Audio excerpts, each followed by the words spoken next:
السلام علیکم ورحمۃ اللہ وبرکاتہ۔ بسم اللہ الرحمن الرحیم۔ شرک دور کرنے والی دعا، الادب المفرد، حدیث نمبر 717۔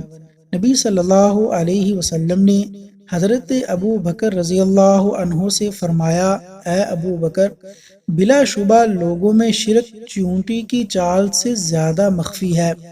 ابو بکر رضی اللہ عنہ نے عرض کیا، کیا شرک یہی نہیں کہ کوئی شخص اللہ تعالیٰ کے ساتھ کوئی اور معبود ٹھہرائے؟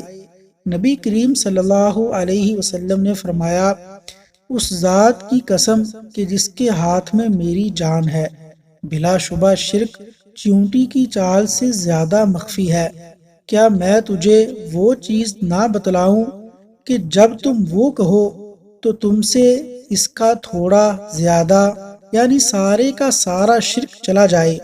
نبی صلی اللہ علیہ وسلم نے فرمایا، تم کہو، اللہم انی اعوذ بک ان اشرک بک وانا اعلم واستغفرک لما لا اعلم۔ اللہ تبارک و تعالیٰ سے دعا ہے کہ اللہ تعالیٰ ہمیں شرک سے محفوظ رکھے، آمین۔